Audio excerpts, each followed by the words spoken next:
is Toekenz Tidbits. Welcome, everybody, to another episode of Toekenz Tidbits, where we talk about the latest and the greatest from the headlines all around the world of Web3, blockchain, all that good stuff, the metaverse. And we've pulled a couple of good articles that recently hit the press, and we're going to review them with you. Iris, you want to give us a rundown? What's to come? What's on the agenda?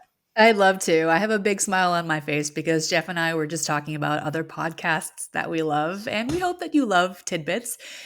We're very specific about what we're trying to deliver here, which is, to Jeff's point, all of the latest that's happening in new and cutting edge technologies, especially around Web3, metaverse, AR, VR, and immersive technologies.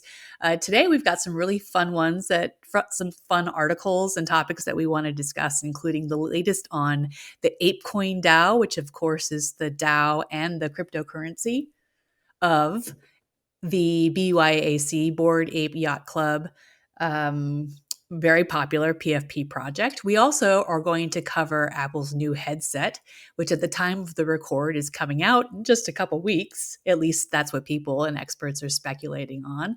And then lastly, we'll round out the discussion talking about...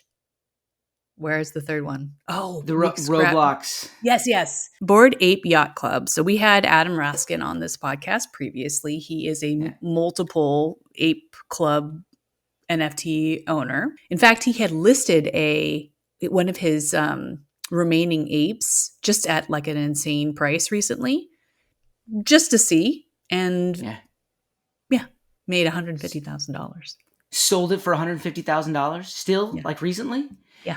Oh my God. Yeah, this article references that they sell at $83,000 a piece. That's probably some sort of an average, or maybe at the time of this article being published. There are many aspects to the Bored Ape ecosystem, including apes, mutant apes, dogs, ApeCoin. They, of course, now have their own metaverse where they sell land. I'm sure that isn't even a comprehensive list, but now they are interested in boosting the overall ecosystem growth by driving ApeCoin through DAO-approved initiatives. What do you think about this?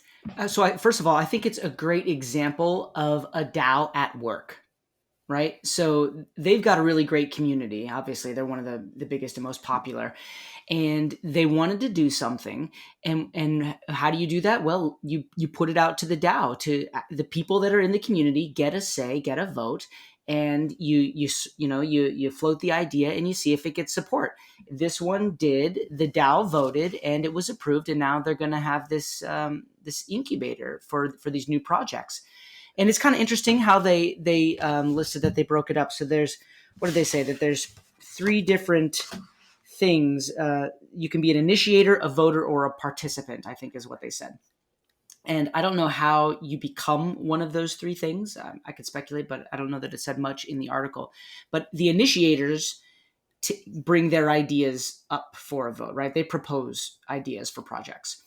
And then the voters vote, and you use your token to vote, your ApeCoin probably. And then if it passes the vote, then I guess participants are people that support the projects by buying NFTs. So, okay. That's a DAO at work, right? That's a community where you have earned or purchased your right to vote and participate and pitch ideas.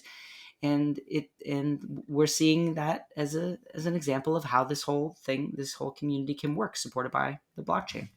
I mean, I definitely want to be watching and how this works, especially around proposing initiatives and what additional volume it might generate for ApeCoin, but primarily because this is decentralized democracy at work. That's right. And what a fascinating use case for blockchain in general.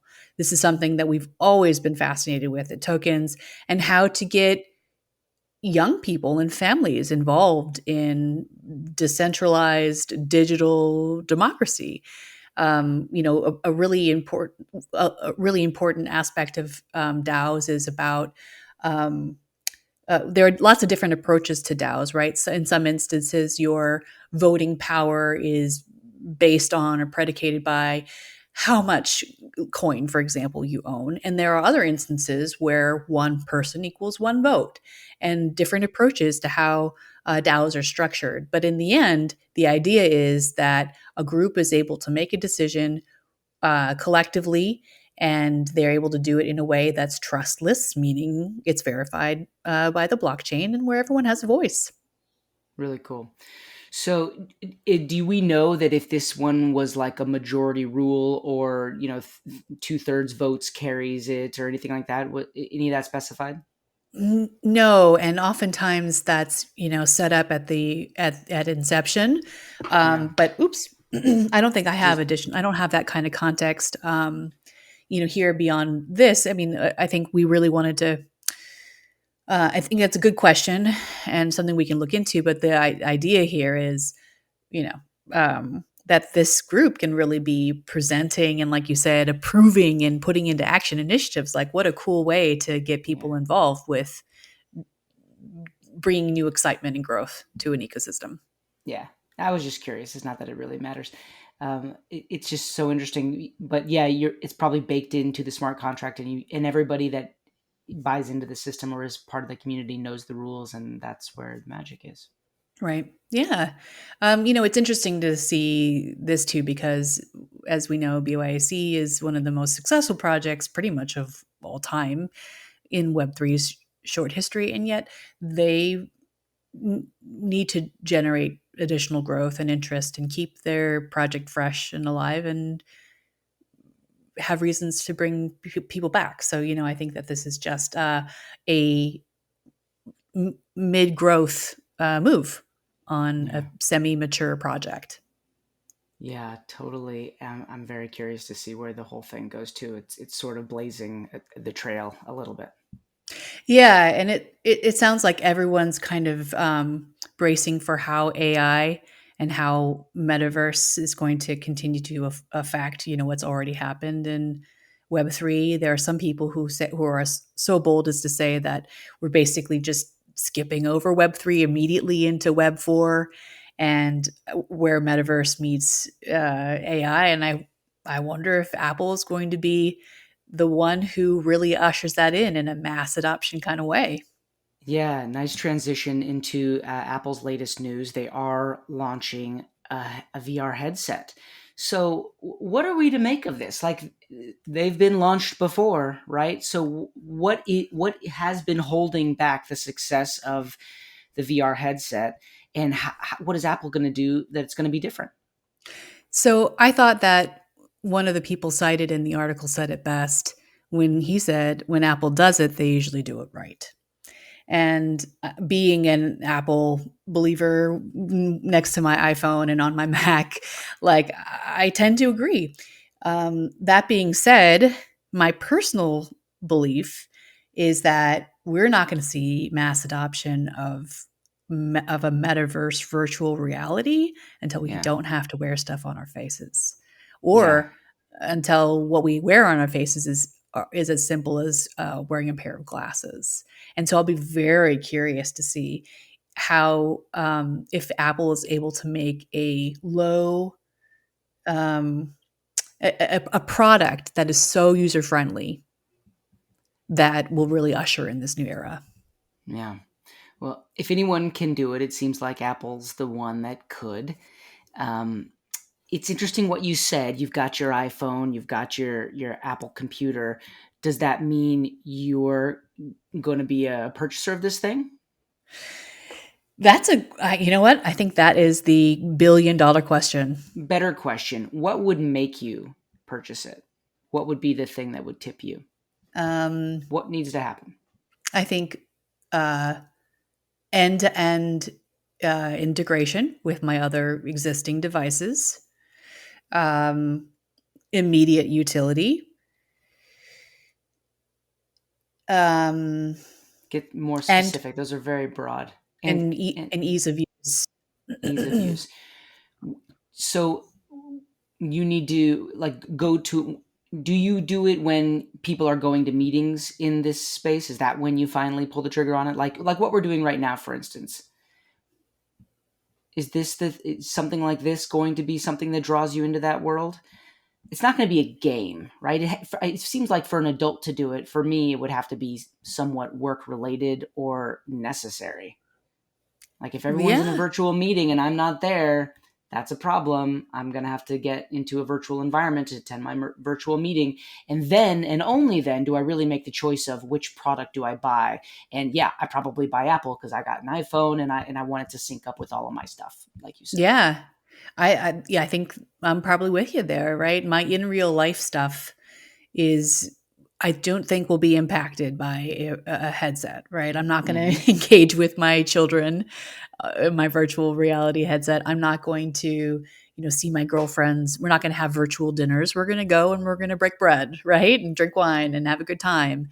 Um, It's really so interesting what you just said there, though, because I think you could be having virtual dinners with people shortly, and you might be doing it with an Apple headset, and you'd be drinking your wine and eating your food, and your friends are right there across the table from you, and it might be a better experience than eating alone or, whatever alternative you have. I mean, didn't our Zoom socials over COVID, suggest that that's not really a thing? Because it's not a great experience. It's not a great experience. It could be better. Like if you had your avatar, or if it was even with AI, like you said, like we're jumping straight to Web 4 and AI is getting really involved here. If Apple's ahead of that curve and AI continues at the breakneck pace that it is, you've seen the deep fakes. Don't act like you can't have a completely realistic version of you, like at a table, look to your right and your friend's whole body is right there talking like your friend talks. It's gonna look like the Matrix. We're really that close. You got the voice. You got the. I can be 3-dimensional me. Like right now, I'm a 2-dimensional me, and you're not fooled, right? But it would be Right. different. Have you ever put on? Okay, let me back up. My kid has an Oculus. Have you done the Oculus thing? No, but I've given multiple Oculuses as gifts. Have you ever done a test drive? Have you ever gotten in there? I've done VR and stuff at like location-based experiences. Yeah. Okay.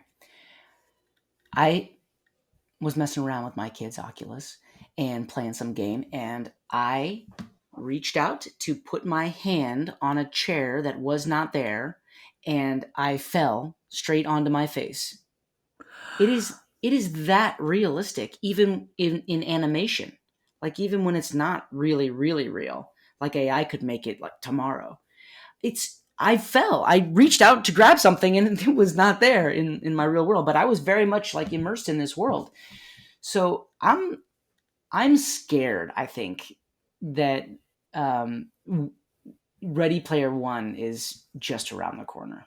Well, but why does that scare you? Shouldn't that excite you? It does. It does excite me. I'm not separating those emotions completely. Like roller coasters both scare and excite me. Touche. But I'm a little scared because it's so new and different, and now more than ever, I feel like it's right around the corner. Listen, whatever I can do to avoid a commute in LA, That's what I'm like saying. I'm gonna take advantage of that. However, who is serving me dinner and who is bringing me the wine when I'm having those virtual events with my friends? Fair point. It is definitely not easy to replace the dining out experience, especially when you're being waited on in a snazzy place like Bicyclette. Um, I suppose, it'll be work then that sucks you into the metaverse. But our children, they're gonna get. I don't know, man. What's Apple's play here? Who are they targeting? Is that clear? Did they make it clear who's Apple's targeting with this? Is it the younger cohort or is it the professional cohort? Yeah, I mean, it seems like it's really going to kind of come down to developers. I'm assuming that their headsets are going to be open sourced. I Mm-hmm. mean, to the extent that, you can Sure. create apps, right? So I think it really kind of is going to come down to the use cases that developers create around the headset. And, with the proliferation of apps, I think we'll see that there are probably quite a few that many of which we can't even fathom at this Totally. point. But it sounds like maybe, our world will change beginning June 5th. And I'm very curious to see 2023. I'm very curious to see what that's going to look like and how it affects, crypto and Web3. Some of the people are speculating that this really is going to up the value of metaverse tokens and crypto in general, because obviously the more time we spend in virtual environments, the more opportunities there will be to be spending digital currencies. Yeah, I think the article referenced that sand did have a spike on the news itself, that Apple was getting into VR headsets. And yeah, you're also right about the open source and developers making this thing really succeed. I remember in '07 when they launched the iPhone, it was awesome, but it took a while. There was a gap between when the iPhone launched and when it had such an ecosystem of apps in it that it just became like, well, you got to get into this. You got to That's get one right. now. Yeah, Yeah. there's an app for everything commercials probably didn't hit until like 2009 or When so. I think we I'd were be curious how many years apart with that. There's an app for yeah, everything, and the yeah. we should We look. look I that think up. we Do were we have somebody look that up? Ashley behind the scenes, get on this. Find out when the There's an app for everything campaign came out. Ashley behind the scenes, our producer extraordinaire. Think we were so desperate and ready for the iPhone. Mm-hmm. Having traveled abroad, prior to the iPhone's introduction, I saw how just kind of behind we were in the States in terms of our smartphone technologies. And I was just Huh. like, wow, I want to, like, I literally saw a teenager, young adult, take her phone, take a picture, and then send it on her, Japanese electronic device in Japan in 2006. Or maybe it was, I guess I wasn't there in 2006. So it was whenever I was there or wherever I was traveling to at the time. But we were behind, right? And I think we were just ready for it. This is the device that we all didn't know we needed. Mm-hmm. The iPhone, that is. Yeah. So I know Steve Jobs was all about the iPhone. I'm curious, were he alive today, what his take on everything would be. We're sort of missing that loud voice in this conversation as all this stuff is happening. And I'm also curious if Apple would be launching a VR headset if Steve Jobs were still at the helm. Let me tell you, I think about that all the time. I think You about do? how I really do, because he passed so young Yeah. that I feel like if he had been around another 10, 20, 30, 40 years, how different the world might be when you consider how much he changed it while he was here. Yeah. Yeah, I think about that all the time, and that's a lot of pressure to put on Mattel, what, Apple leadership and Tim Cook and all that jazz. Pretty big shoes to fill, but I think they're doing pretty all right. And they're big, but are they still the biggest, right? And are they going to lead the charge when there are metaverses like Decentraland and Sandbox and Roblox that have Yeah. years and years on them? That's right. Yeah. I mean, Apple is probably a front runner to change this, but I heard a stat, and I'm going to adulterate it, I'm sure, but like the S&P 500, the top 500 companies in America, if you look at what composed the S&P 500 even 25 years ago, it's like they're not the same companies. And this trend has always been the trend in the cycle of, I'm saying 25 years, but maybe it was a little bit longer than that, but it could have even been shorter than that. But the thing is, like, those that make up those top 500 companies are not the same companies decade after decade. And so now we talk a lot about, the FANG companies that are leading the S&P 500 now. But with all that's coming up with AI and Web3, um, we're undoubtedly going to see, energy like what is it? Fusion energy? Yeah, fusion energy. Like, these are real things that are going to happen soon, and so I imagine that S&P 500 is going to be turning over, and maybe Apple makes it, maybe they don't. Maybe this headset is the first in a bunch of bad decisions, and as we stop using computers and other stuff and move into more metaverse stuff, maybe they take on a different role. They're in a good position because they have an ecosystem, right? They're not just consumer electronics anymore, and that was a really great pivot. Um, there are a handful of other companies that can make that claim, but you never know, Iris. You never know. I think more will be revealed, but I'm eagerly anticipating, what this might mean and how it will integrate into other existing metaverses. Yeah. So you mentioned Roblox. That's related to the other article that we read. So summarize that one for me. Sure. Yeah. So KRU, the Children's Advertising Review Unit, which is an arm of the Better Business Bureau, which I believe loops up into the FTC, is and other various kind of watchdogs that are out there, kind of making sure that we continue to keep our children safe from advertising or predatory advertising practices, as well as undisclosed advertising and privacy, et cetera.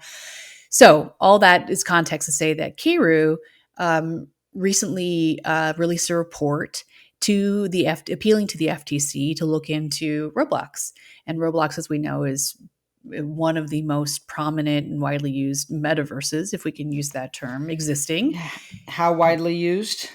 Do you have millions of numbers to share? Roblox has. Take a guess at how many daily active users Roblox has. I mean, wild guess. Millions, hundreds of millions. Not quite, but yes, tens of millions. 43.2 million daily active users. Now, another stat. Children age 6 to 11 in America, 25 million. 43.2 million daily active users. I'm guessing that the majority of those 43 million have to be, under the age of 13. The majority have to be under the age of 13. There's not a ton of plus 13-year-olds on Roblox. I'm sure there are, but that's a lot. It's a lot. And let me tell you, this is of particular interest to me. So I have done additional research, and I believe that only just recently did Roblox users, did it flip, that the majority of the users used to be children, but only just recently it flipped. And now there are technically more adult users on Roblox than there are adolescent. Adult as in over 18? Yeah. Yeah. Just recently it flipped. Where did this come from? What was the source of this information? It is additional. Oh no, this is from the full truthandadvertising.org report / missive that was submitted to the FTC. Wow. Well, that really actually surprises me. Are your kiddos on Roblox? Oh yeah, they love Roblox, and they have been for years. Roblox is cool. It's probably the closest to metaverse, an active metaverse that is thriving than any other one today, I would say. And that's to me seems the one that could make an intuitive leap into a virtual reality world. Roblox is cool because you can build your own avatar, and that avatar that you have, you can change it over time. It builds equity over time, and you can take it from game to game, platform to platform within the Roblox platform, which is really cool and sticky. So it surprises me that there are a lot of adults in it, but it does not surprise me that they are somehow find themselves in violation of advertising to children. Iris, have you ever heard of Prime Energy? Prime Energy? No, I've heard of Prime Video. No, not Amazon Prime or Prime Video. Prime Energy. I'm also surprised you haven't heard about it because it is all that my kids and my nephews will talk about. What is it? It's basically coconut water with vitamins in it. That's basically all it is. But it's, packaged like a Gatorade, looks cool. And they are obsessed with it and think it's like, it's a drink. Yeah, it's a drink. It's Prime Energy drink. But it's not like, it doesn't have like taurine or like stimulants, like per se stimulants, like guarine. Like that. Yeah. Or guaramba. You know that berry? Yeah, I'm trying to think of when you're talking. I do know what you're talking about. Guarana, Yeah. guarana extract. That's right. But yeah, so it's. I don't think it has any of that stuff in. I hope it doesn't.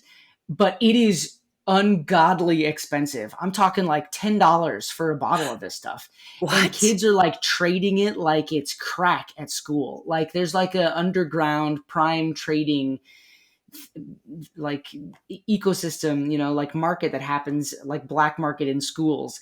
And it's all my nephews and my people talk about it. And finally I was like, okay, where did you hear about this stuff? Where do you think? On Roblox. Yeah. On YouTube and on Roblox. And on YouTube, it's from guys that are game playing Roblox, and they're marketing. And I'm sure that they're paid, and I'm sure it's not disclosed, and I'm sure it's working. And probably there probably needs to be a little regulation within that environment.